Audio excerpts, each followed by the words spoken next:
Salam warahmatullahi. Alhamdulillah nahmaduhu wa nasta'inu wa nastaghfiruh na'udzu billahi min syururi anfusina wa min sayyiati a'malina may yahdihillahu fala mudilla lahu wa may yudlil fala hadiyalah. Asyhadu an la ilaha illallah wahdahu la syarika lahu wa asyhadu anna Muhammadan 'abduhu wa rasuluh. Ya ayyuhalladzina amanu taqullaha haqqa tuqatih wa la tamutunna illa wa antum muslimun amma ba'du. Fa inna asdaqal hadits kitabullah wa khairal hadi hadi Muhammadin sallallahu alaihi wasallam. Wa syarrul umuri muhdatsatuha wa kullu muhdatsatin bid'ah wa kullu bid'atin dhalalah wa kullu dhalalatin finnar.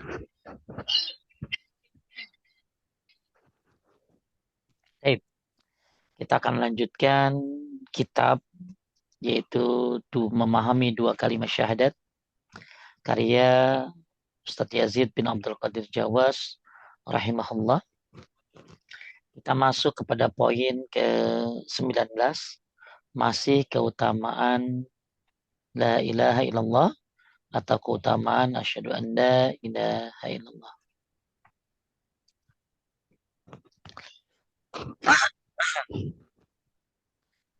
Di antara keutamaan kalimat syahadat asyhadu an la ilaha illallah wa asyhadu anna Muhammad Rasulullah ialah dibukakan 8 pintu surga bagi orang yang mengucapkannya. Masya Allah. Ya.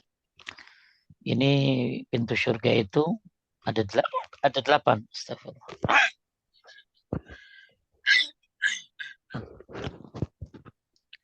Rasulullah Shallallahu Alaihi Wasallam bersabda, tidaklah seorang dari kalian berwudu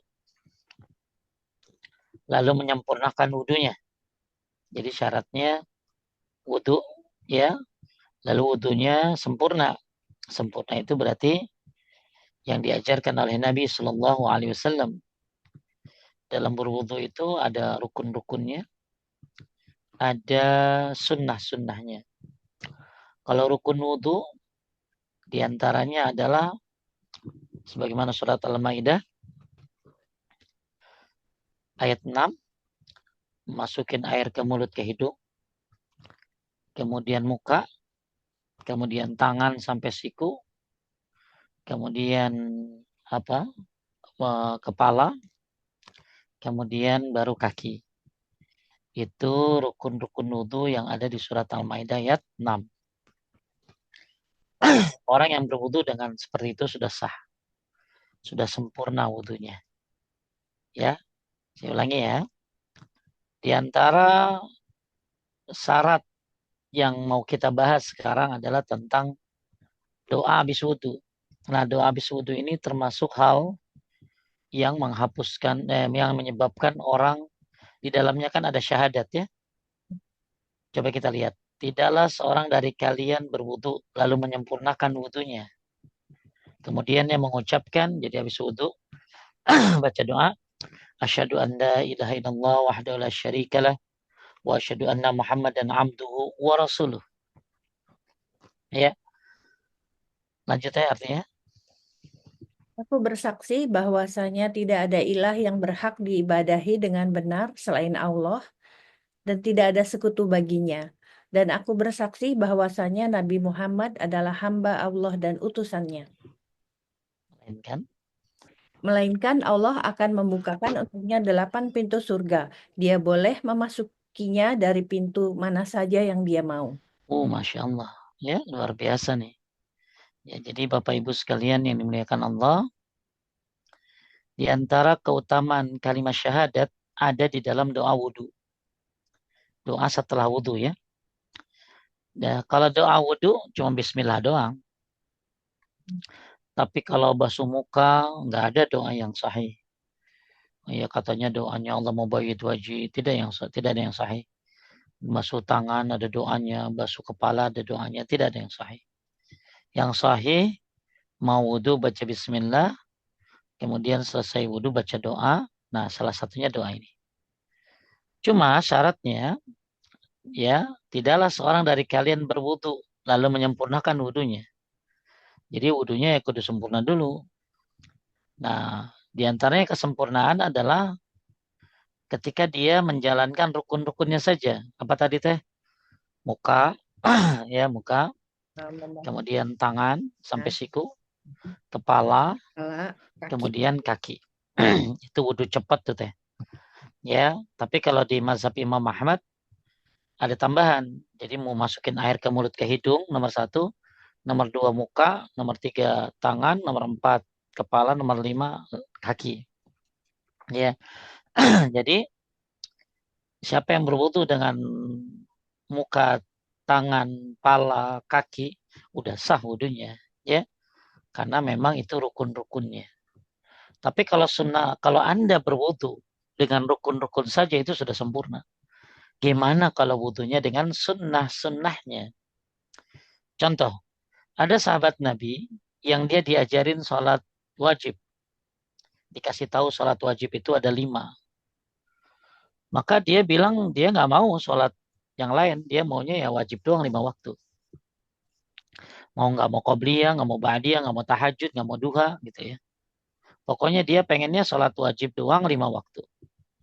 Maka Nabi berkata dalam riwayat, kalau dia jujur, maka dia masuk surga. Kalau dia jujur, dia masuk surga. Jadi kalau ada orang konsisten jalanin sholat 5 waktu, ya khusyuknya, dia jaga rukunya, dia jaga sujud jatuh ma'ninah, maka dia bisa masuk surga kalau dia jujur dengan 5 waktu tadi. Dia komitmen dengan 5 waktu tadi. Nah, kata Imam Nawawi dalam Syarah Sahih Muslim mengatakan, kalau orang melaksanakan sholat fardu saja yang 5 waktu saja bisa masuk surga, gimana dengan orang yang menambah fardunya dengan sunnah-sunnahnya? Ya dia tambah qabliyah, ba'diyah, dan lain sebagainya, tahajud, duha. Maka tentunya ini orang punya lebih kesempatan lagi untuk masuk surga. Karena dia menyempurnakan, dia setelah yang wajib melaksanakan yang sunnah. Sama halnya dengan wudhu. Ketika ada orang wudhu cuman muka, tangan, pala, kaki sudah selesai. Ya, kemudian dia habis doa, habis wudhu baca doa ini, maka Allah Subhanahu wa taala berikan, Allah bukakan 8 pintu surga. Nah, sekarang gimana kalau ada orang yang wudhunya itu teh bukan hanya rukun-rukunnya saja tapi juga sunnah-sunnahnya. Di antaranya apa teh? Kubur Ustaz. Bersiwak, bersiwak. Ya, dia bersiwak sebelum berwudhu. Siwakan dulu. Kemudian dia baca bismillah. Kemudian cuci tangan. Dia boleh 3 kali, boleh 2 kali, boleh 1 kali. Yang sunnah 3, yang wajib 1. Kemudian dia masukin air ke mulut dan ke hidung. Boleh 2, boleh 3, boleh 1. Ya, dia masukin air ke mulut. Ya, dan ada 3 cara teh. Ada 3 cara masukin air ke mulut dan ke hidung itu. Yang pertama, yaitu dengan masukin berbarengan. Dari telapak tangan ke mulut dan ke hidung itu berbarengan. Dikumur-kumur, lalu ya. Jadi dia memasukkan air ke hidung itu harus sungguh-sungguh. Kecuali kalau dia lagi berpuasa. Tetap masukin tapi tidak sungguh-sungguh. Boleh 3, boleh 2, boleh 1. Cara yang kedua, ambil airnya teh. Ya, ya. Nah, kelihatan mungkin tangan saya, muka saya. Iya, Ustaz. Ya. Ya. Kalau tadi kan masukin air ke mulut dan ke hidung berbarengan. Ya. Ini agak sulit, tapi kalau udah biasa enak. Ya, harus dicoba. Yang kedua, masukin air ke mulut dan ke hidung. Jadi gini caranya, ambil telapak tangan, maksudnya ada air di telapak tangan, ke mulut dulu teh. Kumur-kumur, buang. Masih ada sisanya kan di tangan? Iya. Nah, itu buat hidung baru. Jadi dalam satu telapak tangan untuk 2 kerjaan. Masukin air ke mulut dan ke hidung. Hmm. Kalau yang pertama bedanya apa? Langsung. Langsung. Iya. Ya, masukin air ke mulut dan ke hidung dalam satu telapak tangan. Kalau yang kedua enggak, mulut dulu, lalu sisa airnya yang ada di telapak tangan yang buat hidung. Ya, lalu dikeluarkan. Yang ketiga, nah ini yang tenar di kita teh. Ya, jadi Hmm. dalam satu telapak, jadi satu telapak tangan itu untuk 3 kali. Buang, satu lagi, buang, buang. Nanti telapak tangan udah 3 tuh, tiga cidukan kan? Hmm. Kalau tadi kan 1 cidukan untuk 2. Kalau ini enggak, 1 cidukan untuk 1. Kemudian 1 cidukan lagi buat mulut. Ini juga ada riwayatnya. Saya lebih menyukai yang mau poin nomor pertama atau yang kedua. Jadi itu diantaranya tuh sunnah-sunnahnya. Kemudian ya setelah saya ulangi ya sunnah-sunnahnya. Yang pertama bersiwak ya. Kemudian setelah bersiwak baca Bismillah, dan Bismillah ini ulama berbeda pendapat ya tentang hukumnya. Tapi mayoritas ulama kebanyakan menyatakan sunnah. Ya, sunnah yang sangat ditekankan. Kalau bisa baca gitu loh ya. Habis baca Bismillah. Nah, kalau di kamar mandi juga sama. Yang nggak boleh di atas kloset tentunya. Ya kan kalau di kamar mandi kan ada dua ya teh. Ada kloset, ada tempat Iya. mandi. Nah yang di Ah, atas kloset yang nggak boleh. Ya. iya. Terus cuci tangan 3 kali, 2 atau 1. Kemudian masukin air ke mulut dan ke hidung. Caranya ada 3. Baru kemudian muka. Ya. Dari mulai bawah jenggot nih. Ya. Sini sampai ke apa tempat tumbuh rambut. Ya. Itu boleh 3, boleh 2, boleh 1. Kemudian baru tangan. Tangan boleh dari depan ke bawah. Ya. Atau dari siku ke jari. Itu juga 3, 2, 1 boleh. Ya, yang bagus selesaikan dulu kanannya 3, baru kirinya 3. Atau boleh juga 2 kali atau boleh 1 kali. Ya, nggak harus sampai siku ya. Nggak boleh sampai sepotong. Kemudian baru kepala itu boleh 3, 2, 1. Kemudian kepala. Nah untuk kepala ini 3 mazhab setahu saya cuma 1 kali saja. Ya, nah satu mazhab yang lainnya 3 kali. Nah baru untuk kepala. Kepala ambil air. Ada berapa contoh? Ada berapa model teh? Cara apa? Cara membasuh kepala itu. Ya, berdasarkan riwayat Bukhari dan Muslim. Pertama dari depan, ambil air, kemudian diambil airnya, kemudian dibuang. Kemudian dari depan sampai ke tengkuk, ya sampai ke tengkuk. Tarik lagi ke depan, langsung kuping. Ya, itu model yang pertama, yang banyak orang pakai. Ya, ibu-ibu kalau di rumah gampang pakai. Nah, kalau ibu-ibu di jalanan, di mall, ya mungkin susah. Nah, nanti ada caranya lagi. Itu cara yang pertama, ambil air, kemudian dibuang airnya, kemudian dibasuh. Airnya sedikit ya, jangan banyak-banyak ya. Dari mana? Dari depan ke belakang sampai tengkuk, tarik lagi ke depan langsung kuping. Cara yang kedua begini teh, ambil air sedikit, nah diginiin teh, ini deh. Jadi ini buat orang yang rambutnya nggak mau rusak teh. Oh, Ini teh, ya, terus diginiin, baru kuping. Bisa kelihatan? Ambil airnya gini teh, seperti set, itu. set, ya, baru kuping, Ya, ya, ya, ya. ya. Jadi nggak berubah rambutnya. Itu pun ada riwayatnya. Yang ketiga, buat yang pakai hijab teh. Buat yang pakai hijab. Yang buat pakai hijab itu ada 2 kemungkinan. Yang pertama, ambil airnya, basuh atasnya saja teh. Atas jilbabnya, Hmm. baru masukin air ke kupingnya.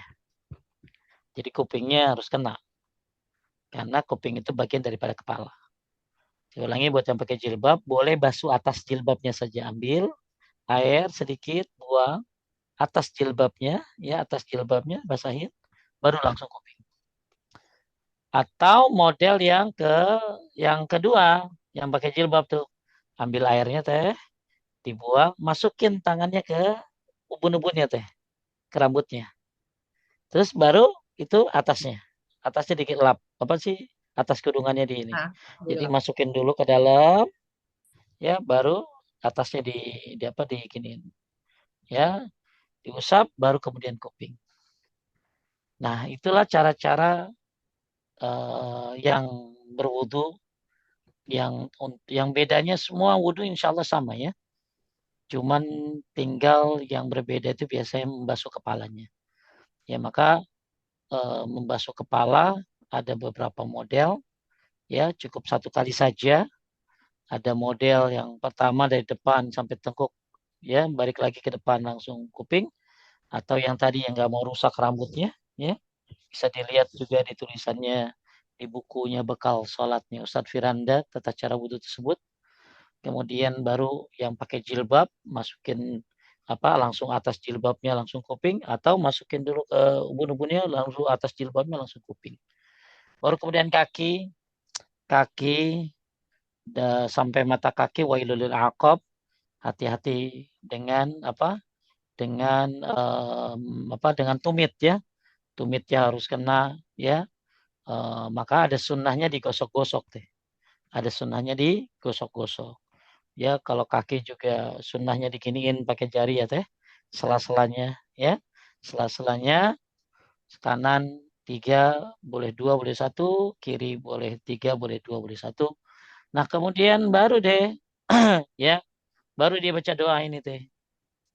Baru dia baca doa ini. Setelah dia wudhu dengan sempurna, dia baca asyhadu an la ilaha illallah wahdahu la syarikalah wa asyhadu anna Muhammadan abduhu wa rasuluh.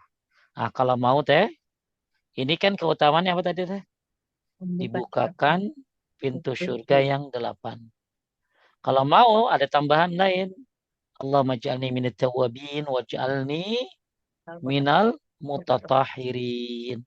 Ya, tapi tidak, kalau tambahan waj'alni min ibadika sholihin itu tambahan yang lemah. Jadi cukup Allah maj'alni minat tawabin waj'alni minal mutatahirin. Kemudian jadi apa yang saya sampaikan ini dari kitab Salatul Mu'min, atau yang dikenal di Indonesia dengan nama Kitab Ensiklopedia Salat karya Dr. Wahaf Al-Qahtani. Kemudian habis apa tuh? Habis itu boleh baca doa kifaratul majlis teh.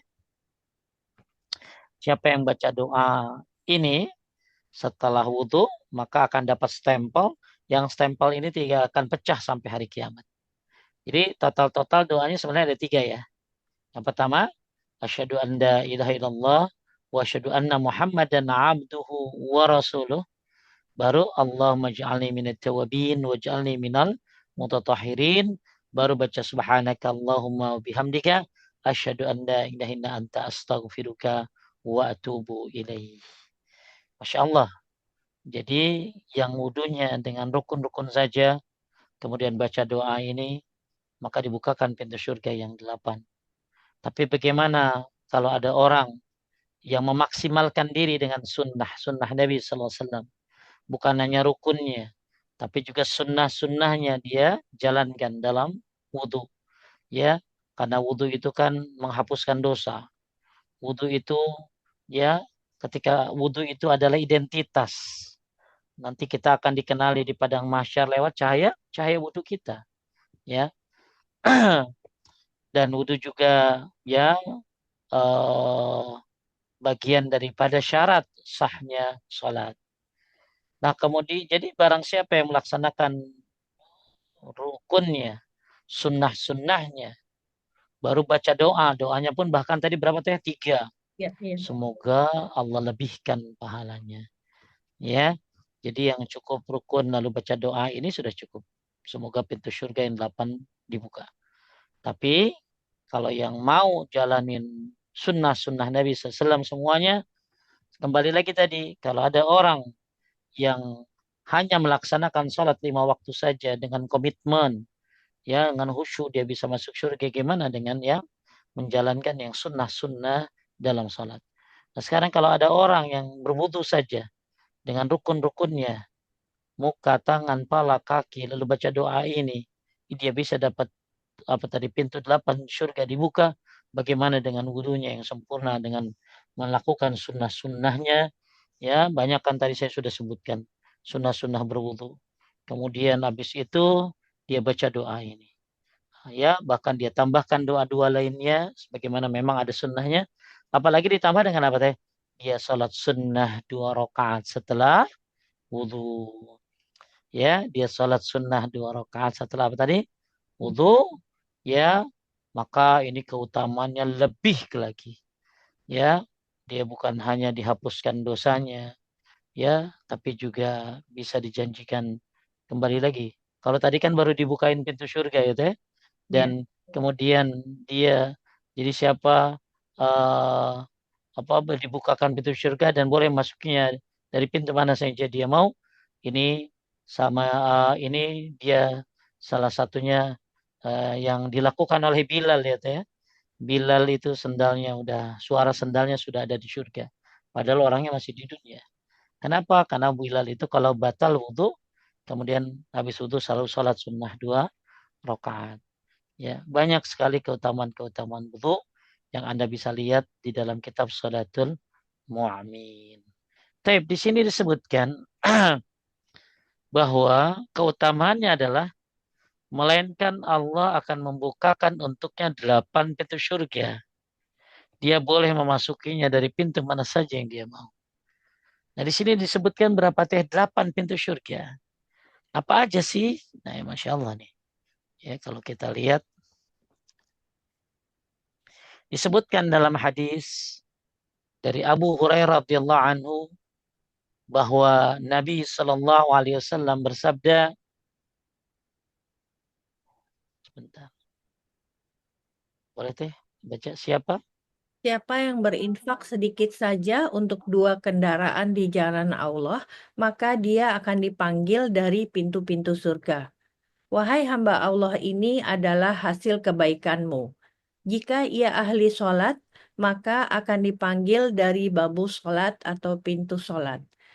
Jika ia ahli jihad, maka akan dipanggil dari babul jihad atau pintu jihad. Jika ia ahli sedekah, maka akan dipanggil dari babus sodakoh atau pintu sedekah. Jika ia ahli puasa, maka akan dipanggil dari pintu puasa atau babur royan, pintu Eh, ar-royan. pintu Ar-Rayyan itu buat yang puasa ya. Jadi siapa yang berinfak sedikit saja untuk 2 kendaraan di jalan Allah, ada yang bilang di sini man anfaqa zaujain ya, memberikannya sepasang, dia bilang sepasang ya. Ya, ada yang juga bilang dia komitmen sedekahnya. Jadi siapa yang rajin sedekah ya, eh, maka akan dipanggil dari pintu surga ya. Dan dia kalau ahli sholat maka dia dipanggil dari pintu sholat. Ya, Bapak Ibu termasuk orang yang suka sholat maka dipanggil dari pintu sholat. Jihad dipanggil dari babul jihad. Yang sedekah dipanggil dari babul sedekah. Yang puasa dipanggil dari pintu puasa atau raya. Ini baru berapa kan teh? Ya belum semuanya kan?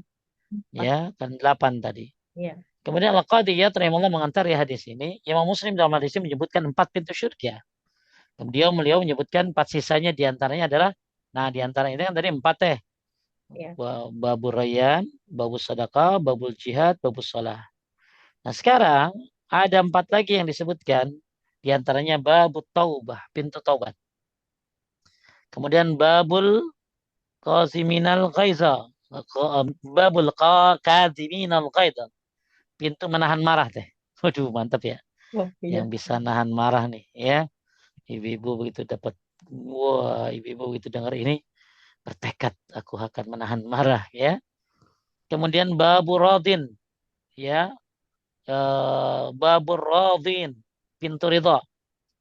Kemudian yang lain babul aiman ya. eh, yang dimasuki oleh orang masuk surga tanpa hisab.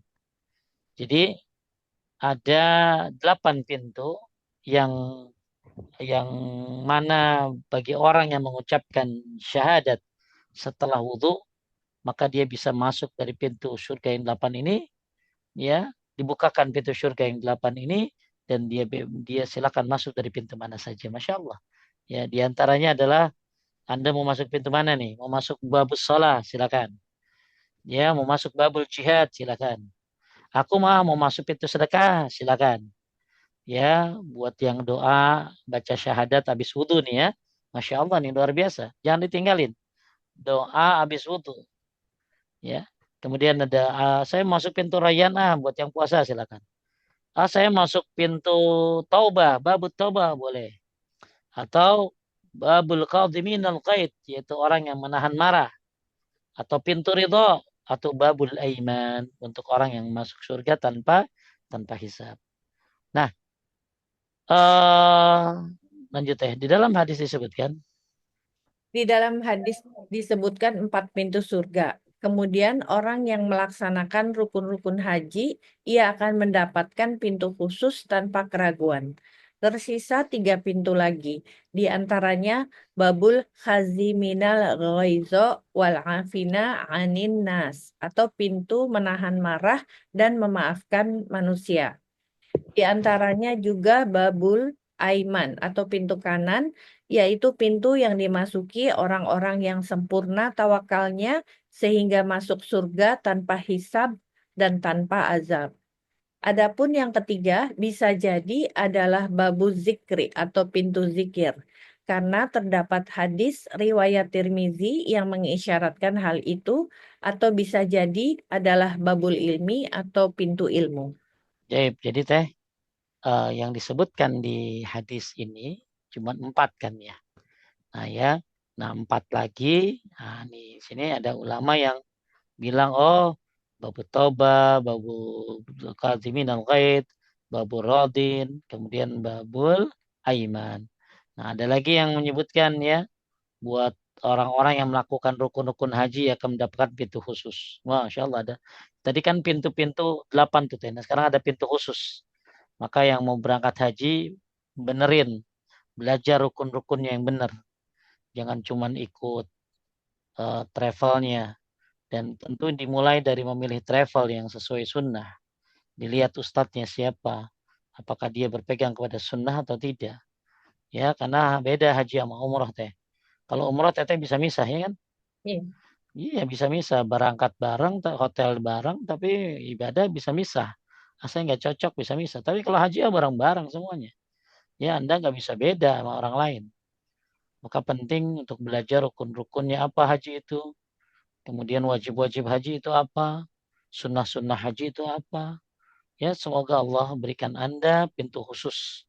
Ya buat orang yang melaksanakan haji dan melaksanakan rukun-rukunnya. Apalagi ditambah dengan wajib dan sunnahnya. Nah ada juga yang menambahkan. Jadi yang 4 itu sudah jelas tadi teh. Pintu sedekah, pintu sholat, pintu jihad.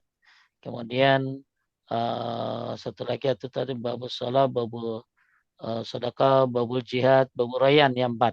Nah sisanya lagi ada yang bilang sisanya lagi itu namanya babul zikir. Ya babul zikir. Jadi ada pintu surga namanya babul zikir. Ya kemudian ada lagi bilang babul ilmi. Ya pintu pintu ilmu. Nah ini perbedaan pendapat ulama tentang 4 itu apalagi gitu teh. Paham teh? Ya. Ya, karena yang ada di hadis tadi kan cuma 4. Berarti sisa 4 lagi. 4 itu apa? Babu sedekah, babu sholat, babu jihad, babu rayyan atau babu buat orang yang puasa. Nah 4 lagi ini ada yang oh ini namanya ya. Nah ada lagi yang bilang termasuk ada yang 4 lagi itu adalah babul ilmu. Kemudian babul kemudian babu zikr ya. Jadi memang ada lagi bilang ada lagi babul walid. Nah ini pintu buat orang yang berbakti pada orang tua. Jadi siapa yang masuk apa berbakti kepada orang tua masuk dari pintu surga. Namanya babul walid. Sebagaimana dalam hadis boleh dibaca teh orang tua. Orang tua adalah pintu surga yang paling tengah. Jika engkau mau meninggalkannya, silahkan. Atau jika engkau mau menjaganya, silahkan. Baik, makanya disebut ada namanya babul walid. Pintu ya berbakti kepada orang tua. Baik, jadi eh, ya jadi yang apa yang pokok yang 4 yang 8 ini apa aja yang 4 disebutkan dengan dari hadis secara jelas ya eh, tapi yang sisanya ini ada ulama berselisih tentang pintu apa saja jadi yang nggak ada perselisihan apa teh pintu sholat Pintu ya pintu jihad pintu pintu sedekah satu lagi apa rayyan ya raya. buat orang yang berpuasa. Tapi kalau yang 4 lagi apa lagi? Nah ini teh perbedaan pendapat ini. Namun jadi yang 4 ini yang ada di hadis nggak ada perbedaan pendapat. Nah sisanya 4 lagi nih. Nah ini ada perbedaan pendapat para ulama tentang apa 4 lagi ini. Jadi kan 8 pintu surga. Yang jelas sudah 4 tadi. Nah 4 lagi apa?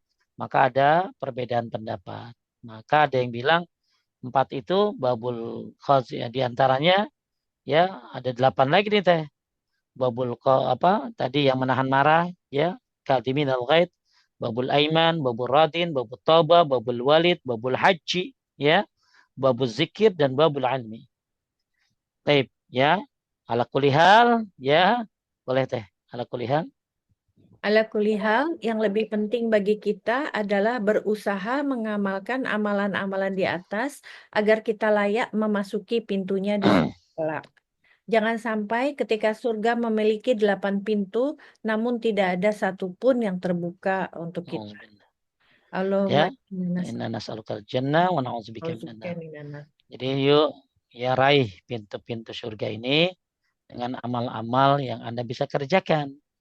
Ya, ya itu tadi babus sholat, babul jihad, babus sedekah, babul rayyan. Atau kalau mau ditambahin ini, ya, pintu menahan marah, pintu kanan, ya, babul rodin, babul taubat, babul walid, babul haj, dan babul zikir, dan babul ilmi. Orang yang dimasuki, pintu surga yang dimasuki orang yang menuntut, yang memiliki ilmu yang bermanfaat. Jadi 4 sudah disebutkan, tapi sisanya 8 ini ada perbedaan pendapat. Apa sisa 4 tadi? Jadi kan total-total adalah 8.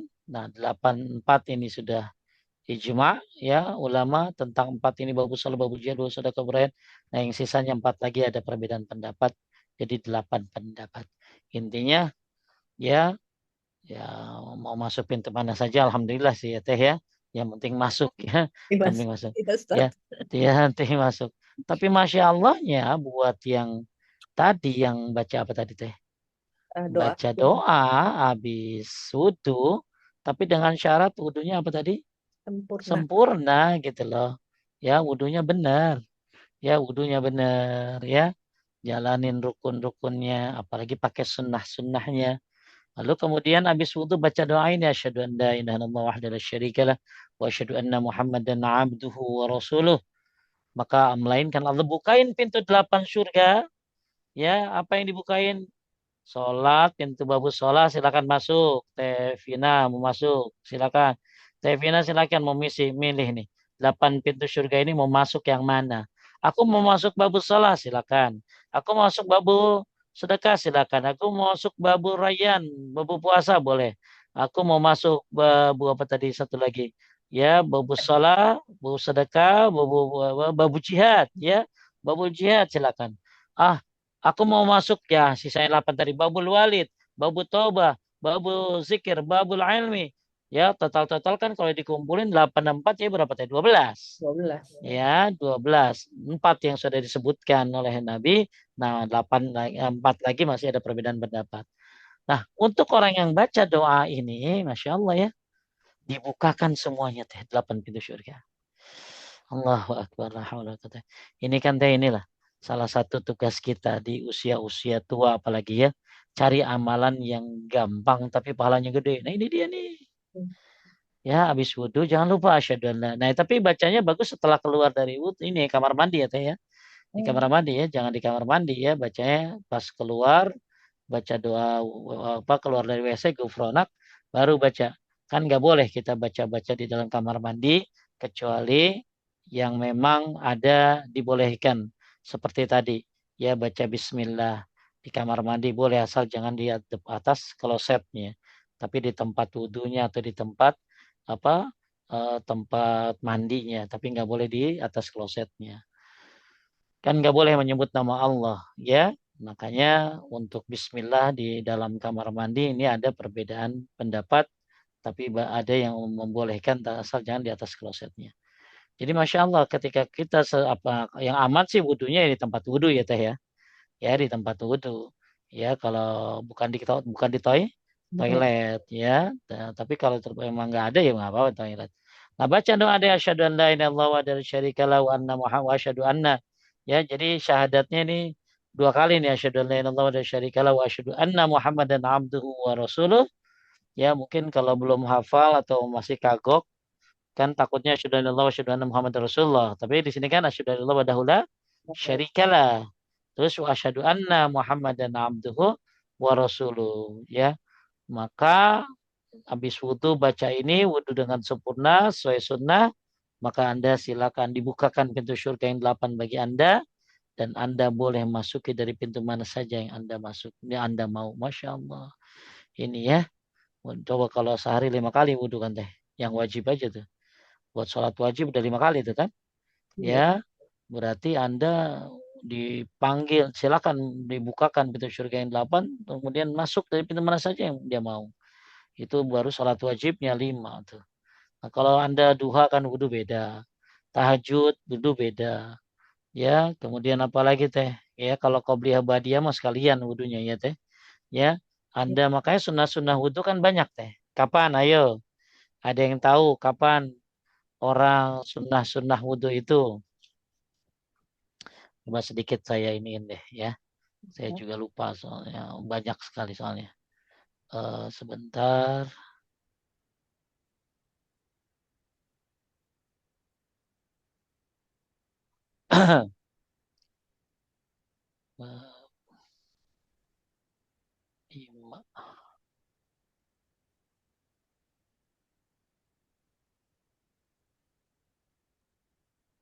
Ah ini teh, ya kelihatan nggak teh? Kelihatan Ustaz. Nah ini saya ingetin sunnah-sunnahnya nih. Jadi kita kan ngamalin syahadat nih bagus banget nih. Nah, kapan bagusnya wudhu-wudhu itu? Kalau wudhu kan yang wajib untuk sholat, ya puasa. Nah ini tadi nih. Kalau sunnah-sunnahnya bersiwak, gosok-gosok, ya membasuh anggota wudhu 3 kali. Nah berdoa setelah wudhu. Nah doa setelah wudhu tadi sudah saya sampaikan. Kemudian mengerjakan sholat 2 rakaat setelah wudhu.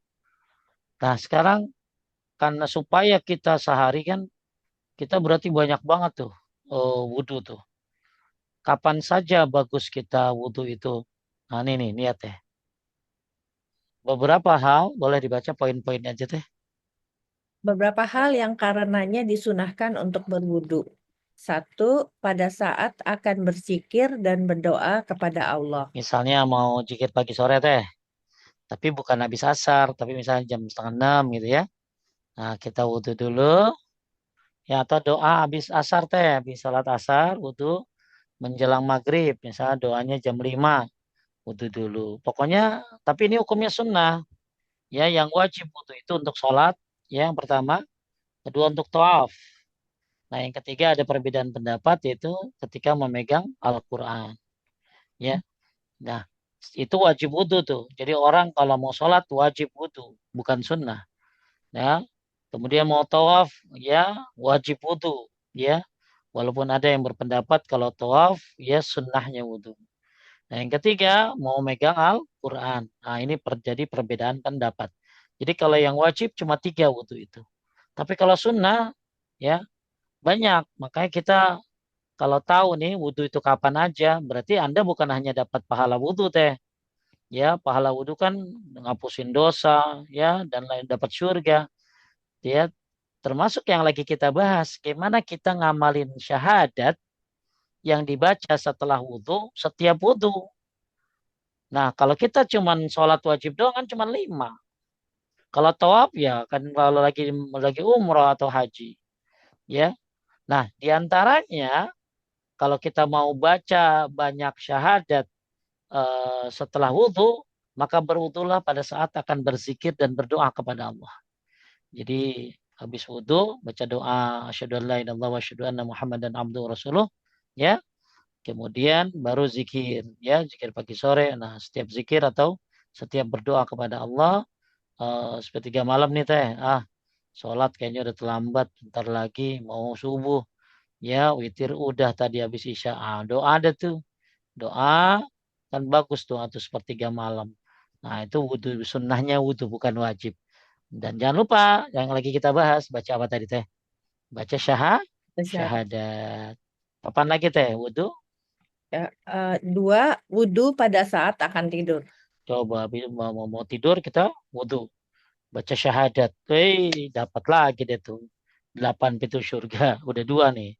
Ya terus Wudu setiap kali berhadas. maksudnya setiap batal teh.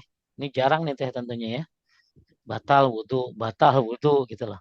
Ya apa sih namanya kentut wudhu. Kebanyakan kita kan kentut, ya nanti aja wudhu kalau udah mau sholat gitu ya. Nah, jadi kalau ibu-ibu yang pengen semangat berwudhu, karena wudhu itu kan ngapusin dosa, wudhu itu dijanjikan surga, wudhu itu identitas, dan lain sebagainya. Banyak keutamaan wudhu itu. Bahkan setiap kita masukin air ke mulut, jatuh dosa yang ada di mulut. Basuh muka, jatuh dosa yang ada di mata. Basuh tangan, jatuh dosa yang ada di tangan. Basuh kaki, jatuh dosa yang ada di kaki. Masya Allah. Ya, maka pahalanya gede, banyak. Tambah lagi habis wudhu Anda baca doa, baca syahadat tadi, maka dibukakan pintu surga yang 8. Maka silakan Anda masuk dari pintu mana saja. Ya, wudhu setiap kali berhadas, setiap kali batal wudhu, setiap kali batal wudhu. Ya, kemudian sebagaimana kerjaannya Bilal tadi, kemudian wudhu. 4, wudhu setiap kali sholat. Jadi walau teteh dari maghrib ke isya belum batal, begitu isya wudhu lagi sunnahnya teh. Kalau Hmm, kita kan enggak teh. enggak, ya. Ayo buruan sholat. Mumpung masih ada wudhu gitu nih ya. Benar, Ya, sama. ayo buruan, papi. Ya sholat. Mumpung masih ada wudhu kan gitu loh. Ya, jadi bagus orang kalau setiap mau sholat wudhu. Ya, walaupun gak batal. Ya, walaupun gak batal. Ya, ya ini dia. Ini kan kita lagi nyari bonus nih. Ya, lagi nyari bonus. Lagi nyari keutamaan-keutamaan. Lagi nyari Masya Allah amal-amal yang banyak kita kerjain tapi mungkin belum ada ilmunya gitu loh. Ya, apalagi teh nomor 5. Nomor 5, wudhu setelah mengusung mayit. Habis habis gendong jenazah sunnahnya wudhu tuh. Kalau yang habis mandiin jenazah sunnahnya mandi. Lanjut. Nomor 6, wudhu setelah muntah. Ya, jadi Nabi SAW pernah muntah dan setelah beliau berbuka, kemudian beliau berwudhu. Ya, jadi wudhu habis muntah wudhu, habis muntah wudhu. Kemudian 7, 7, wudhu karena memakan makanan yang dipanggang. atau tersentuh api. Contohnya apa teh? Habis makan sate, sunnahnya wudhu. Habis makan apa barbecue, ya barbecue.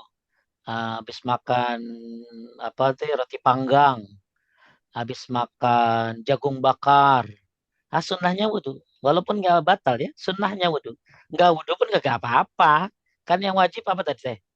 Sholat, Tawaf, tawaf, pegang ya, sama Al-Quran. memegang mushaf. Minum. Tapi kalau ini sunnah, sunnah. Anda habis makan apa sate yang nggak wudhu ya nggak apa-apa, ya. Cuman nggak baca syahadat lagi dong tambahan kan gitu loh. Tapi kalau yang wudhu udah dapat ampunan, dapat banyak lah derajat dan lain-lain, pokoknya dapat identitas nanti wajahnya bercahaya, maka dapat syahadat, baca syahadat, dapat tadi bukain pintu 8 surga dan silakan masuk dari pintu mana saja, ya. Jadi makan yang makanan yang dipanggang sunnahnya wudhu bukan wajib. 8. 8, wudhu bagi orang yang junub ketika hendak makan.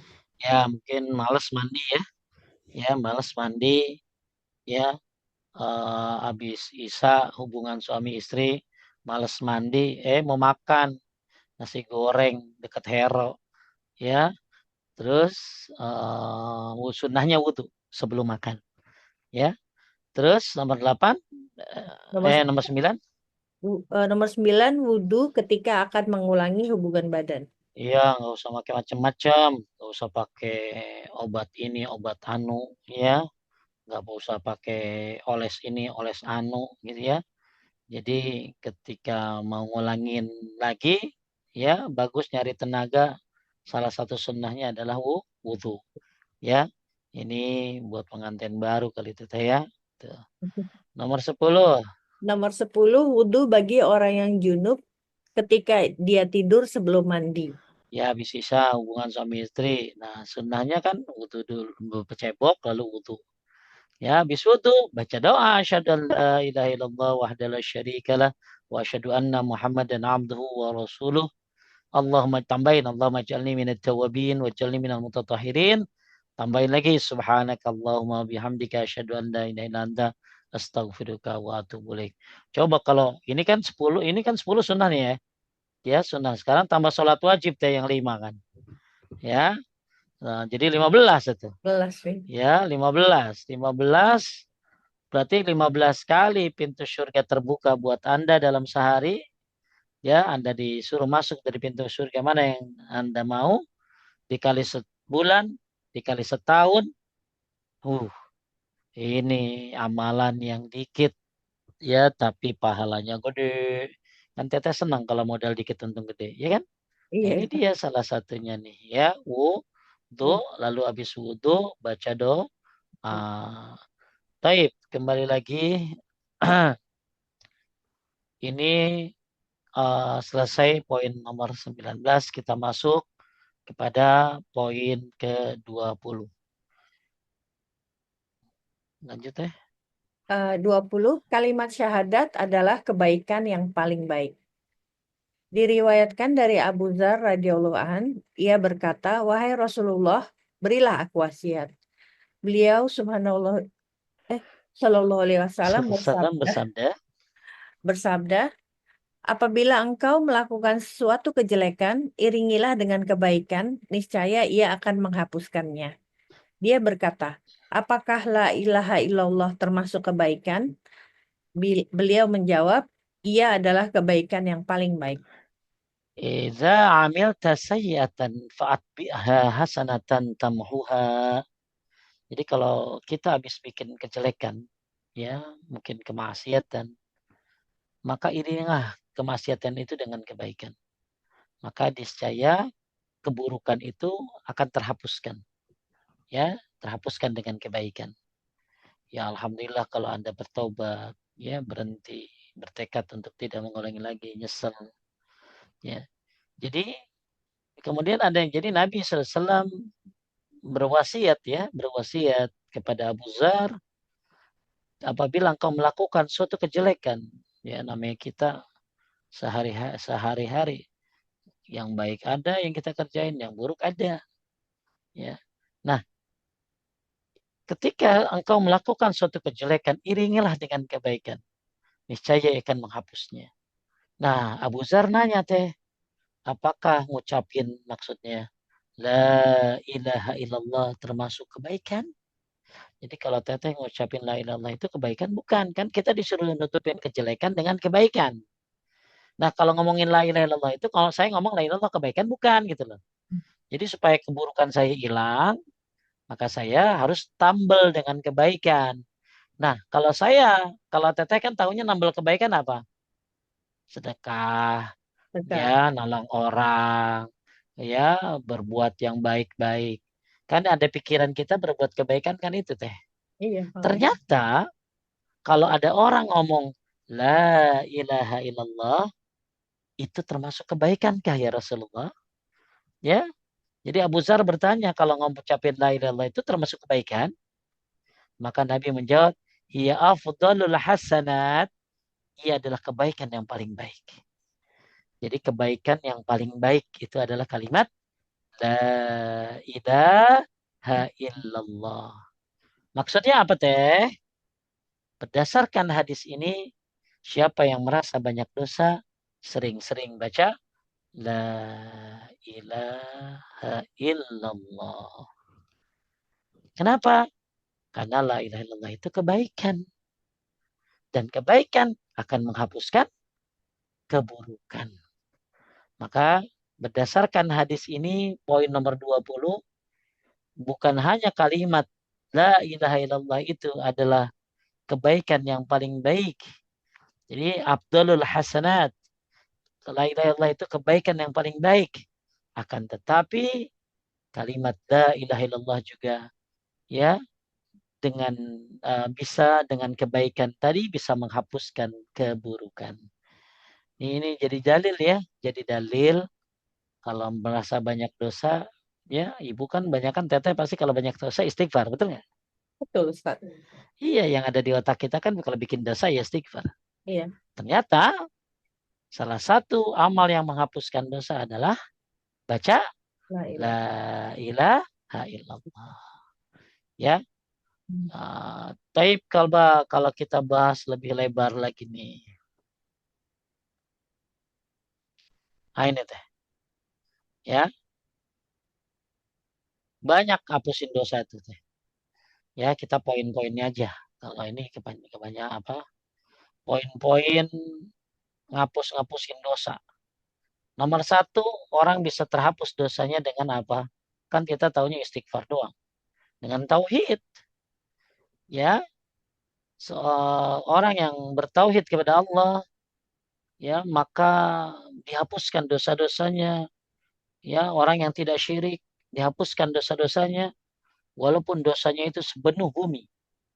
Ya ibna Adam, lau ataitani bi qurabil ardi khataya, thumma lakitani la tusyrik bi syai'a, la taituka bi qurabiha maghfirah.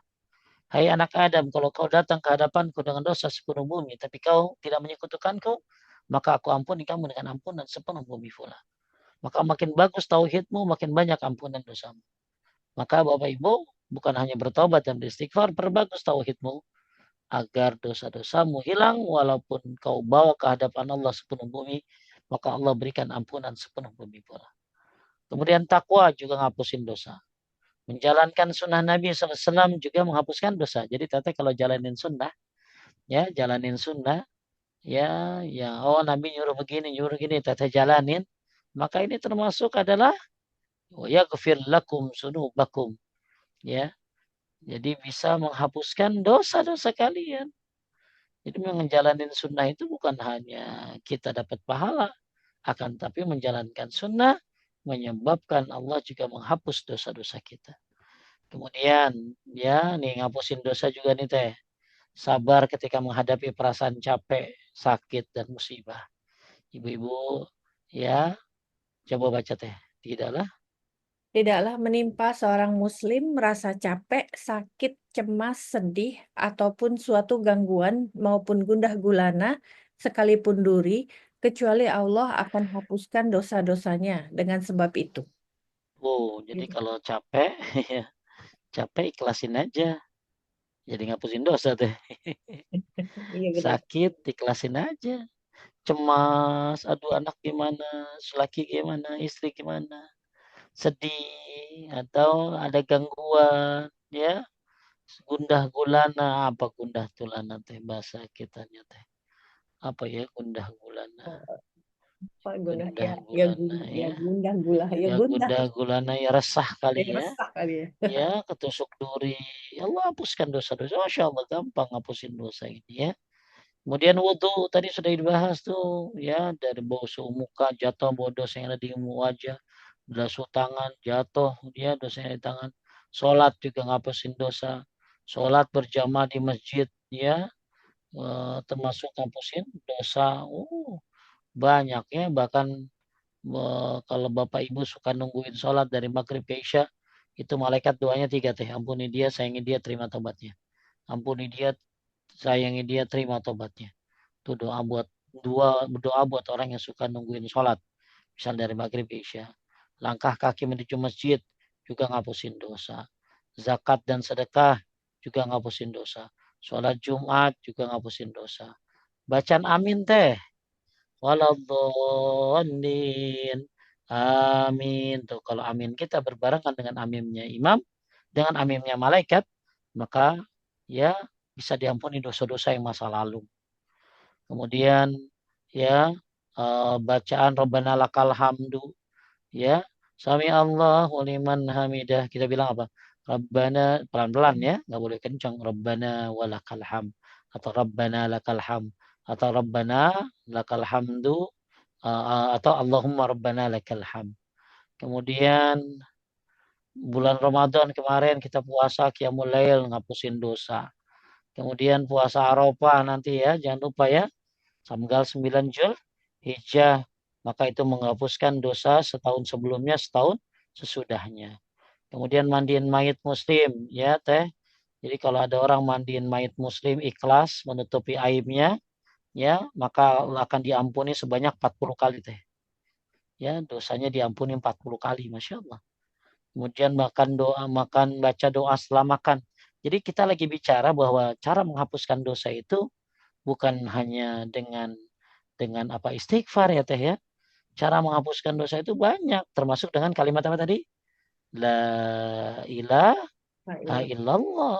Nah, termasuk doa habis makan ya teh. Jadi kalau ada orang habis makan baca doa alhamdulilladzi atamani hadza wa razaqani min ghairi haulin minni wala quwwah, maka diampuni dosa-dosa yang telah berlalu teh. Teteh sekali makan berapa kali? 3 kali. Tiga kali. Ya, ya 3 ampunan masa lalu kali sebulan.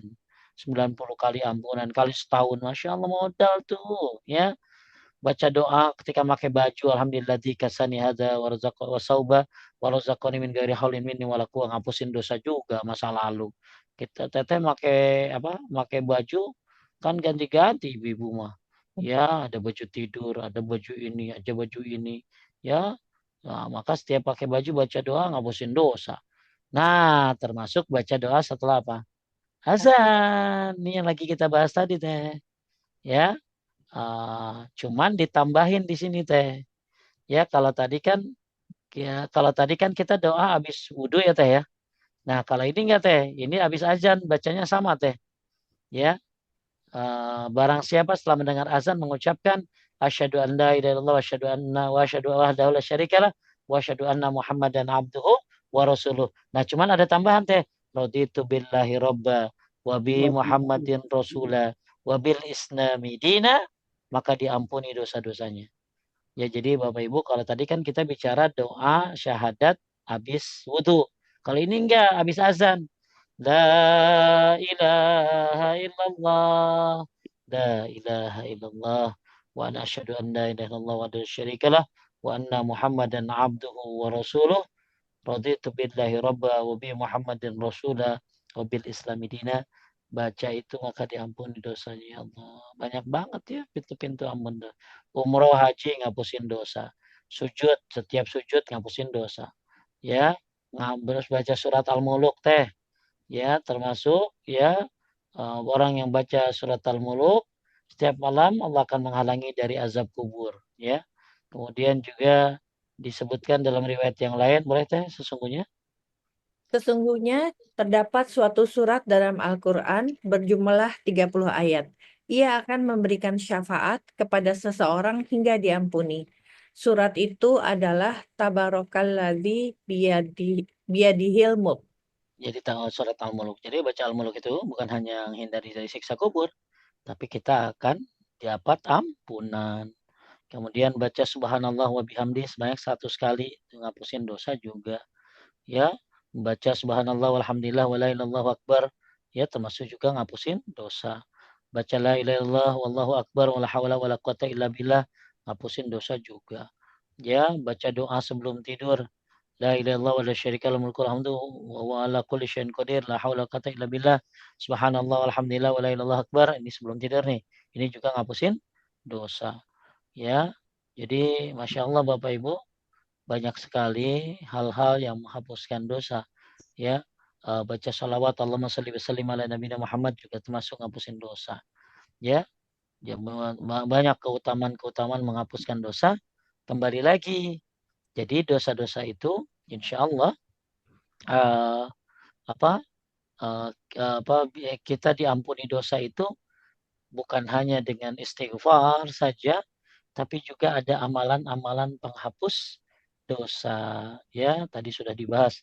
Salah satunya apa? Baca apa tadi? Baca la ilaha illallah. La ilaha illallah. Jadi Bapak Ibu sekalian menaikkan Allah, uh, Abu Zar radhiyallahu anh bertanya kepada Nabi SAW, ya berilah aku wasiat. Maka Nabi mewasiatkan, Iza amilta sayyatan fa'at biha hasanatan tamhuha. Apabila engkau melakukan suatu kejelekan, iringilah dengan kebaikan, saya ia akan menghapusnya. Kemudian Abu Zar mengatakan, apakah ngucapin la ilaha illallah termasuk kebaikan? Maka Nabi bilang apa? Ia afdalul hasanat. Ia adalah kebaikan yang paling baik. Maka ini jadikan dalil bahwa perbuatan dosa ya bisa dihapuskan dengan cara amal-amal soleh yang lainnya. Di antaranya yang tadi saya sudah sebutkan, di antaranya adalah dengan mengucapkan la ilaha illallah. Jadi kalau kita ngucapin la ilaha illallah, la ilaha illallah, la ilaha illallah, la ilaha illallah, ini adalah suatu apa ya, suatu kebaikan ya. Maka semoga dosa-dosa kita banyak terhapus dengan kita membaca la ilaha illallah. Taib, udah 1 jam kurang. Ada yang nanya nggak teh? Ada Ustadz. Oke, Taib, silakan. Bismillahirrahmanirrahim. Saya bacain dulu yang dari kolom chat aja Ustadz ya. Ya, Dari kolom chat dulu. Bismillahirrahmanirrahim. Izin bertanya Ustadz, bolehkah saya mengaji dengan menggunakan aplikasi Al-Quran digital, tapi saat itu kondisi saya tidak suci dari hadas, karena terkadang mengajinya dalam perjalanan dari rumah ke kantor atau sebaliknya. Apakah saya harus tayamum dulu? nggak usah, nggak apa-apa. Itu kan bukan mushaf ya, bukan mushaf. Jadi bedain antara aplikasi digital dengan mushaf. Kalau mushaf itu kan lembaran teh. Ya, Quran lembaran itu namanya apa tadi? Mushaf. Tapi kalau digital yang ada di handphone, ya malah saya pernah dengar ceramah Al-Quran di HP itu rahmat Allah teh. Al-Quran di HP itu nikmat tuh teh. Nikmat, salah satu nikmat dari Allah. Sekarang orang baca Quran nggak harus megang mushaf, ya, yang mungkin yang kecil atau apa. Dia cukup bawa HP saja. Maka siapa yang baca, zaman sekarang ini zaman mudah luar biasa. Betapa kita dimudahkan dengan Al-Quran yang ada di aplikasi. Nah, sekarang apakah harus berwudu? Ya, setahu saya itu bukan mushaf. Kan tadi kita bahasnya yang sunnahnya berwudu. Salah satu yang diperdebatkan wajib berwudu adalah megang mushaf. Ya, bukan megang handphone atau megang aplikasinya. Jadi, Bapak Ibu, kalau mau kalau baca Quran lewat handphone nggak apa-apa, nggak pakai wudhu. Karena ini bukan mushaf. Tapi kalau Anda mau berwudhu, ya bagus, nggak apa-apa tentunya. Anda dapat pahala tadi, ngapusin dosa dan lain-lain, dapat cahaya. Habis wudhu baca apa tadi? Asyhadu an la ilaha illallah wahdahu la syarikalah wa asyhadu anna Muhammadan abduhu wa rasuluh. Anda dapat doa, apa tuh? Gitu. Dapat ampunan kan tadi ya. Dapat apa, dibukain pintu surga yang 8, silakan masuk dari pintu mana aja yang dia mau. Taib, nggak apa-apa, nggak wudhu ya kalau megang Al-Quran aplikasi. Tapi kalau mau wudhu ya silakan. Lanjut. Eh, Kasih soal itu, Ustadz. Saya kalau di kereta suka berzikir, mereka mengingat saya dalam perjalanan, apakah saya harus berwudu atau tayamum? Nggak usah gitu mah ya, kan tayamum ada syaratnya ya, syaratnya nggak ada air ya, syaratnya sakit, banyak syarat tayamum. Jadi kalau Anda zikir, ya kan gini, Anda kalau bisa butuh, kalau nggak bisa ya nggak usah. Ya, jadi bedain antara yang wajib dengan yang sunnah. Kalau Anda sholat wajib wudhu, ya. Kalau Anda sholat wajib wudhu, Anda tayamum wajib wudhu. Nah, kalau megang Quran ada perbedaan pendapat. Tapi yang hati-hati ya wudhu. Tapi kalau zikir tadi ya, yang kita udah bahas ada 10 ya teh ya. Ya, Ya, ada 10, maka termasuk Anda mau zikir, mau doa, nggak usah wudhu. Sunnahnya wudhu, bukan wajib. Jadi kalau Anda wudhu, ya bagus. Ya banyak keutamaan, apalagi baca syahadat setelah wudhu. Kan tadi udah kita bahas, dibukakan pintu surga yang 8, silakan masuk. Tapi kalau nggak bisa wudhu, ya sudah nggak apa-apa. Zikir aja terus. Ya, zikir. Karena hukumnya bukan wajib, tapi sunnah. Ya, sunnah berwudhu ketika zikir dan baca apa? Ya, zikir dan doa. Lanjut. Eh, Ustadz, apakah tayamum bisa dianggap wudhu yang sempurna dan adakah baca doa setelah tayamum sama seperti doa setelah wudhu? Intinya tayamum itu kan pengganti wudhu. Cuman tayamum itu kan ada syarat-syaratnya. Ya, syarat-syaratnya nggak ada air. Yang kedua ada air tapi berbahaya buat fisiknya. Ya, misalnya dia kalau wudhu nanti bisa bisa berbahaya lukanya, tambah tambah lama sembuhnya. Ya, itu boleh tayamum. Kemudian dia tayamum ya karena airnya sedikit, mendingan buat minum daripada buat wudhu. Ya, jadi kalau misalnya kita pakai wudhu nih, airnya nih sebotol ini, Sedangkan nggak ada lagi sisanya. Mendingan buat minum daripada buat wudhu. Ya, jadi nanti buat minum, buat nyambung nyawa kan. Nah, buat sholatnya tayamum. Atau ada binatang buas yang menjaga tempat air. Jadi kita mau wudhu di sono ada air, tapi ada binatang buas. Jadi ada syarat-syarat tayamum. Nah, ketika Anda terpenuhi syaratnya, lalu Anda tayamum, ya, maka Anda termasuk wudhu itu, wudhu sempurna. Tayamum kan cuma gini doang, tiup atau giniin muka, lalu tangan sampai sini aja ya, sampai pergelangan tangannya yang riwayat Bukhari ya, sampai tangan ya. Kalau yang pakai siku itu riwayatnya Abu Daud. Ya terjadi perselisihan. Tapi yang ini adalah cuma sampai telapak tangan saja situ, ya. Muka, tangan sampai sini. Nah, jadi kalau memang nggak ada air wudhu lalu Anda tayamum, ya itu termasuk wudhu.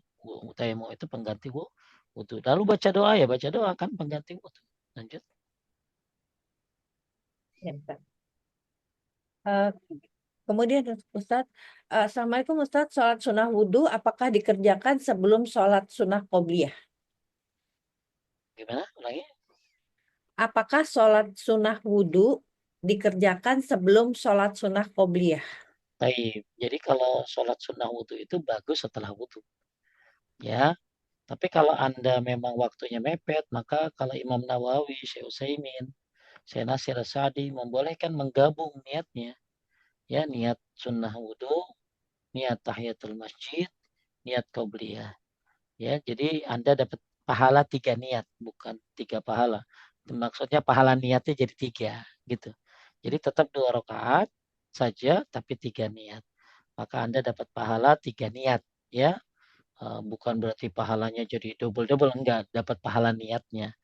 Itu salah satu, kalau Anda bisa sendiri-sendiri ya boleh, apa sendiri-sendiri. Ya, Anda sholat. Jadi bagusnya belum kering air wudhunya teh, jangan sampai kering. Maksudnya nggak lama gitu loh ya. Jangan. Jadi kalau bisa habis wudhu langsung sholat sunnah wudhu. Ya masih kering, ya masih ada, masih basah. Ya. Tapi kalau udah ngobrol sini ngobrol sana udah lama, maka yang utama adalah sholat sunnah wudhu setelah wudhu. Ya, nggak lama-lama. Ya, baru kemudian sholat qobliyah. Lanjut. Eh, Masih nyambung Ustadz, kalau misalnya sholatnya di masjid itu sholat wudhu dulu atau apa sholat pak masjid Tahiyatul masjid itu tahiyatil nggak masjidnya? tahiyatul masjid itu tidak bisa, nggak harus berdiri sendiri. Jadi gini, misalnya saya datang ke masjid, terus sebelum subuh, ya, sedangkan saya udah tahajud, udah witir, 10 menit lagi subuh, maka saya tahiyatul masjid. Tapi kalau saya datangnya sudah azan subuh, ya, maka saya tinggal sholat qobliyah subuh. Maka qobliyah subuh saya itu termasuk tahiyatul masjid. Ya kan kata Nabi jangan duduk sebelum sholat 2 rakaat. Jadi sebenarnya sholat apa aja 2 rakaat. Yang penting 2 rakaat. Maka itu jadi tahiyatul masjid gitu loh. Ya jadi tahiyatul masjid itu tidak harus berniat sendiri. Dalam hati niat tahiyatul masjid tidak harus. Bisa jadi qobliyah duhur Anda adalah tahiyatul masjid. Yang penting jangan duduk sebelum sholat 2 rakaat. Ya, jadi tahiyatul masjid itu ya yang penting 2 rakaat, mau 2 rakaat sunnah wudhu itu bisa tahiyatul masjid. Mau 2 rakaat qobliyah itu bisa tahiyatul masjid. Jadi tahiyatul masjid itu adalah sholat sunnah 2 rakaat apa saja. Yang penting sebelum dia duduk. Lanjut. Ya. Eh, Saja selanjutnya Ustadz, doa setelah wudhu ada yang ditambah Allahumma ja'alni minat tawabin waj'alni minal mutatahhirin waj'alni min ibadika sholihin. Boleh nggak Ustadz? Mungkin tadi kan sudah dibahas mungkin ya. Jadi tambahannya yang min ibadika sholihin itu tambahan yang lemah. Jadi cukup asyhadu an la ilaha illallah wa asyhadu anna Muhammadan abduhu wa asyhadu an la ilaha illallah wa la syarika lahu wa asyhadu anna Muhammadan abduhu wa rasuluh. Allahumma ja'alni minat tawabin wa ja'alni minal mutatahhirin saja. Ya, tidak usah pakai tambahan min ibadikas sholihin. Karena tambahannya lemah, ya. Baru baca kifaratul majlis, ya. Lanjut. Afwan, mohon izin bertanya, Ustadz. Jika habis sholat dan masih ada wudhu, apakah perlu wudhu lagi sebelum baca Al-Quran atau baca zikir pagi petang? Kalau mau bisa wudhu lagi gitu loh. Kan tadi itu sunnahnya. Kan ibu habis sholat asar. Habis sholat asar kan wudhu pasti. Kemudian mau apa tadi? Mau zikir, ya. Hmm. Ya Anda boleh langsung zikir pagi sore, nggak usah wudhu lagi. Atau mau wudhu lagi silakan gitu loh. Ya, kenapa kan salah satu sunnah wudhu mau ngapain? Mau zikir, ya, mau doa. Tapi kalau kebanyakan orang kan nggak mau ya teh. Ah, masih ada ini wudhunya gitu. Jadi kalau misalnya mau zikir pagi sore walaupun belum batal, mau wudhu lagi bagus nggak apa-apa. Ya sunnahnya wudhu lagi kalau mau zikir dan doa. Ya, tapi kalau nggak mau nggak apa-apa. Tadi kan sunnah, ya sunnahnya. Lanjut. Oh, iya. Afwan, Pak Ustadz, amalan apa untuk anak yang sudah meninggal agar diampuni dosa-dosanya? Anaknya usia berapa? Nggak tahu, nggak ditulis ini Ustadz.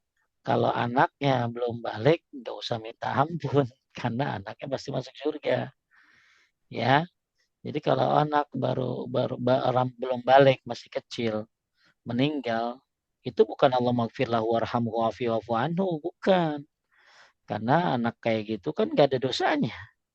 Ya belum belum kena apa? Belum kena hukum syariat untuk sholat belum. Jadi kalau anaknya belum balik, cukup ya Anda mantesin diri Anda, nggak usah doain anak Anda gitu loh.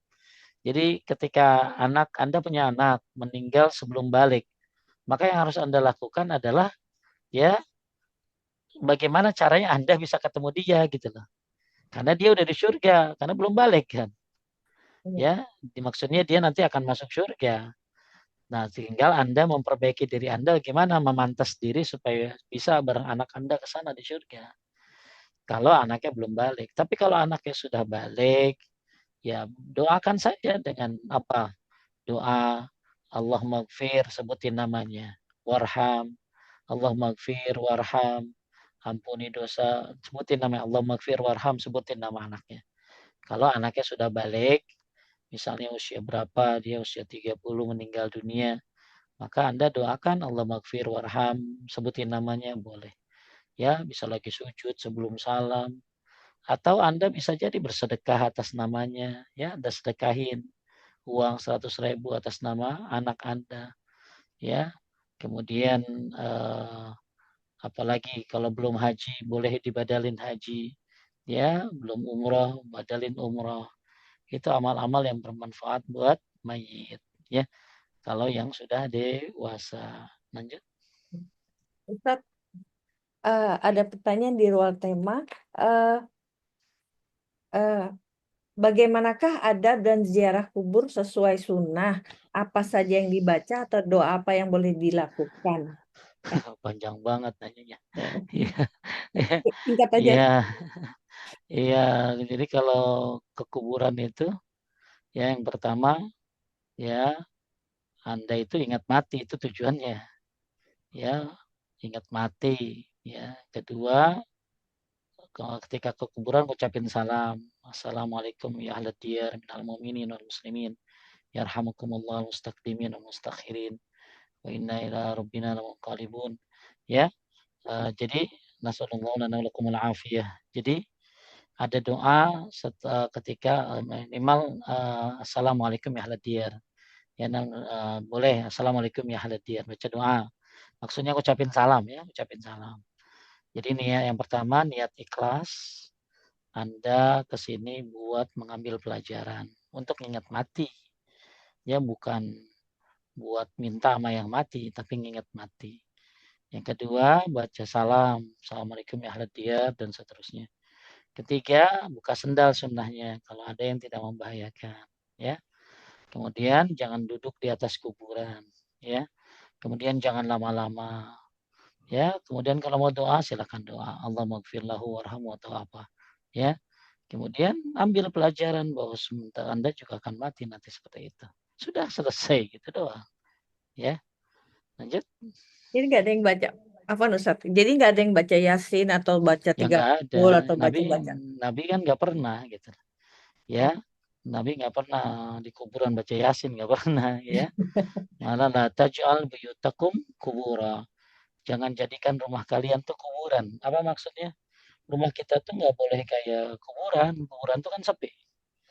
Ya, jadi rumah tuh harus rame, rame baca Quran. Ya, jangan kayak kuburan. Berarti di kuburan tuh sepi kan harusnya. Kenapa? Sekarang kebalik, di rumah sepi, di kuburan rame gitu.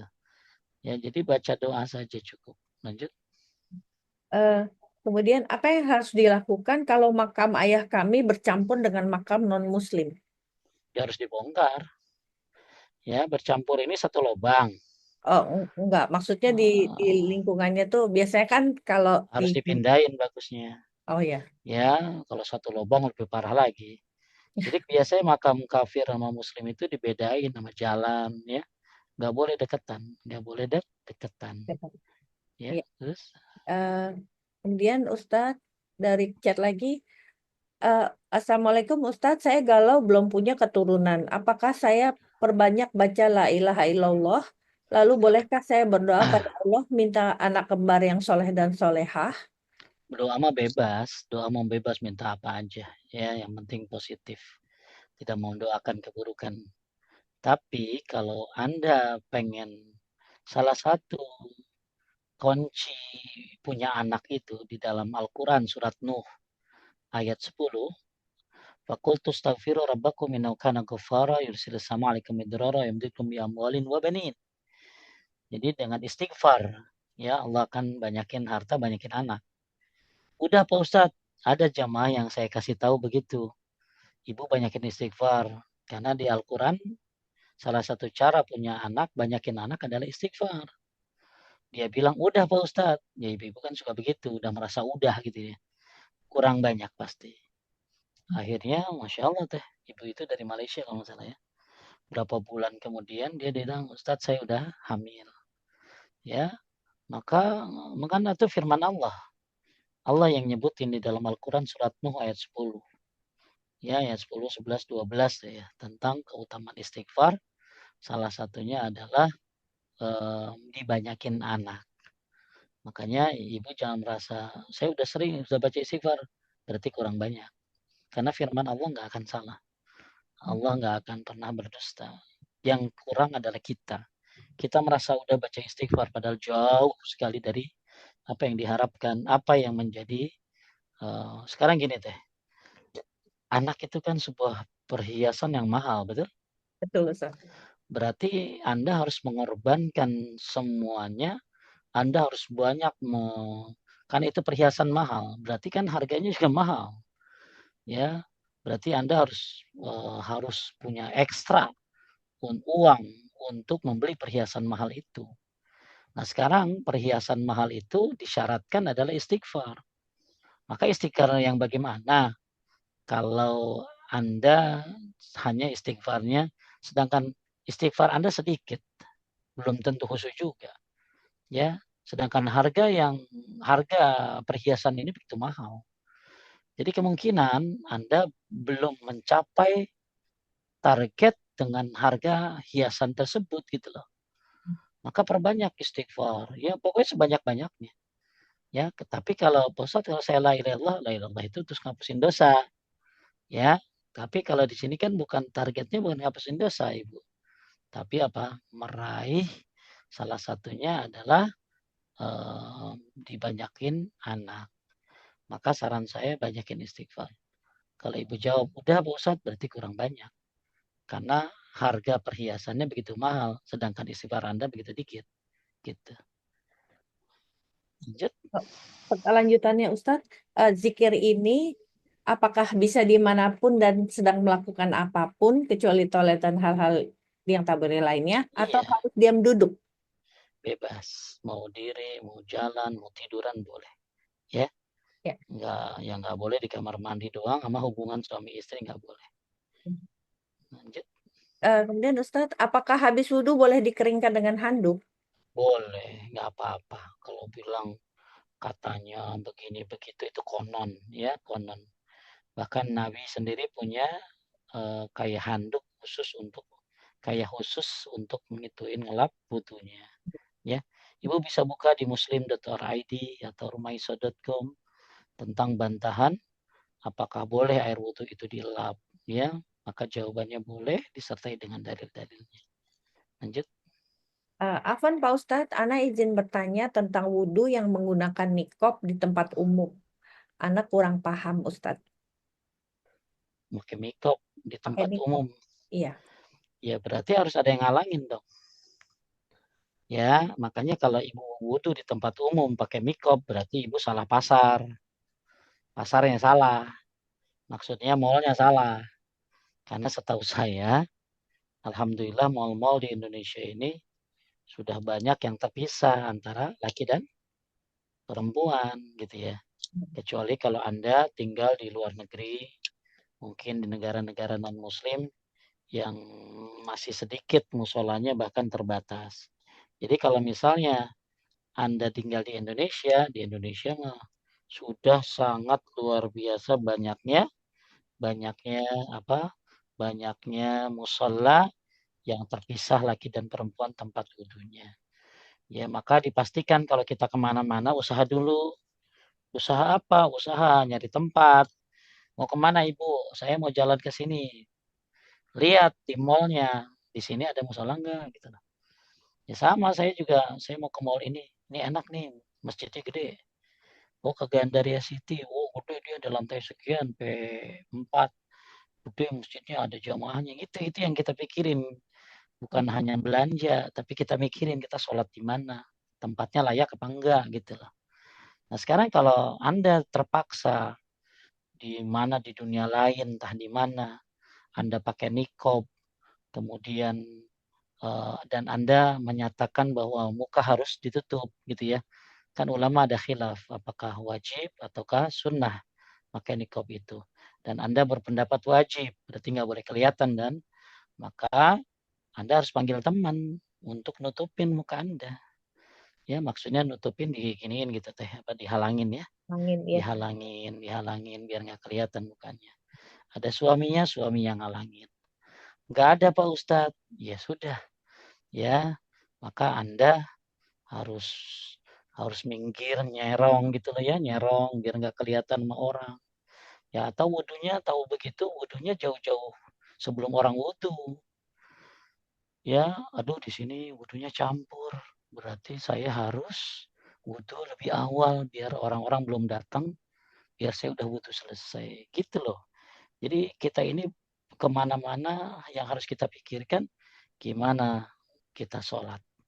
Ya, musolanya gimana, tempat wudhunya gimana, campur apa enggak. Ya, kalau campur ada alternatif lain, cari tempat lain. Ya, kalau tinggal di Indonesia. Tapi kalau di luar negeri, ya mungkin tadi Anda halangin sama suami Anda halangin dengan dihalangin sama teman-teman, atau ya Anda nyerong sedikit supaya tidak terlihat nunduk sedikit, nunduk gitu deh. Jadi nggak orang kan ngelihatnya nggak sempurna. Ya, taib. Mudah-mudahan dimudahkan untuk bisa memilih tempat yang baik. Lanjut. Masih boleh berapa lama? Masih ada 3 pertanyaan lagi. Boleh, boleh. Boleh. Terakhir ya, tiga Oke, biji ya, boleh. 3 terakhir. Bismillahirrahmanirrahim. Eh, Assalamualaikum warahmatullahi wabarakatuh, Ustadz. Salah. Jika kamar mandi dibedakan dengan toilet dan untuk mandi, tapi cermin dan wastafelnya terpisah, tapi tetap satu pintu. Apakah boleh Nggak kita apa-apa, berdoa nggak setelah apa-apa. wudhu?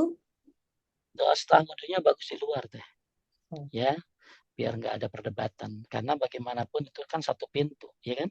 iya. Satu pintu, satu ruangan, ada klosetnya. Jadi yang ada kemudahan tuh cuma baca bismillah doang teh. Hmm, Ya, baca ya. bismillahnya jangan di atas kloset itu saja. Tapi kalau lebih daripada itu mendingan keluar agar tidak terjadi perbedaan pendapat. Ya, Ya. Ah, Bismillah. Ustadz izin bertanya, jika masuk masjid lalu duduk untuk pasang kaos kaki karena habis wudhu, apakah setelahnya boleh sholat tahiyatul masjid? boleh asal tidak terlalu lama. Ya, apalagi Anda pasang kaos kaki terus tiduran ya, gitu. Jadi jadi lama. Boleh, nggak apa-apa asal tidak terlalu lama ya. Terus Ada satu pertanyaan tentang kurban. Ustadz, jika domba berkurban satu atas nama suami dan satu atas nama istri, apakah lebih baik dua saja atas nama suami? dua atas nama suami. Tinggal masalahnya bukan pertanyaan, bukan itu teh. Ridho nggak ibu digituin? Ya, iya kan ibu-ibu kan kadang-kadang masa atas nama suami dua-duanya. Padahal yang sunnah begitu gitu lah. Ya, kambingnya atas nama suami, tapi insya Allah pahalanya buat seluruh keluarganya. Gitu. Ya, ya ibunya. Jadi pertanyaan ibunya ridho enggak kan gitu. Oh iya, iya sih. Baik, Atas nama baik, suami kembali Ustaz ya. Satu lagi Ustadz yang terakhir. baik. Ustadz, kalau lupa sujud, nanti harus sujud sahwi. Sujud sahwinya sebelum salam atau sudah salam ya Ustadz? Lupa apa? Lupa sujud. Lupa sujud. Nah, ini bahasannya lumayan panjang nih. Sujud itu kan rukun ya teh. Nggak bisa diganti sama sujud sahwi. Ya, jadi dia harus ganti dulu sujudnya, baru dia sujud sahwi. Setelah salam sujud sahwinya. Jadi orang kalau ninggalin rukun itu nggak bisa pakai sujud sahwi, dia harus ganti dulu. Misalnya begini, ibu lupa sadar tadi rokaat keempat lupa sujud cuma satu kali, ya, dan ibu sudah selesai salam, maka ibu harus tambah satu rokaat lagi. Ya, kenapa? Karena sujud itu rukun. Ibu tinggalin ya berarti nggak sah sholatnya. Maka tambah satu rokaat lagi. Kemudian tahiyat lagi, lalu salam, lalu sujud sahwi setelah salam. Ya, jadi sujud, ruku, al-fatihah, duduk antara dua sujud, tidak, itu adalah rukun sholat yang kalau ditinggalin nggak sah orang. Nggak bisa diganti sama sujud sahwi. Jadi yang bisa diganti sama sujud sahwi itu adalah wajib sholat. Seperti lupa tahiyat awal, ibu lupa tahiyat awal, ya maka tinggal ganti sujud sahwinya sebelum salam. Tapi kalau ibu lupa rukun sholat, ya rukun sholat ya makanya harus tahu rukun sholat kan. Ya rukun sholat itu apa aja. Anda tinggalin salah satunya, maka Anda nggak sah sholatnya. Kecuali Anda ganti. Tadi, saya kayaknya tahiyat tadi lupa deh nggak sujud gitu ya. Rokaat kesekian. Baru ingat setelah sholat, maka Anda tambah satu rokaat, lalu tahiyat akhir, lalu salam, lalu sujud sahwi. Nah ini pembahasannya agak panjang tentang sujud sahwi kalau nggak ngerti ini ya harus harus ada bab khusus ya. Ya, Mungkin bisa dikaji next berikutnya insya Allah. ya Ustadz. Habis Baik. Ustadz. Ya. Alhamdulillah Bapak Ibu sekalian yang dimuliakan Allah Subhanahu wa taala.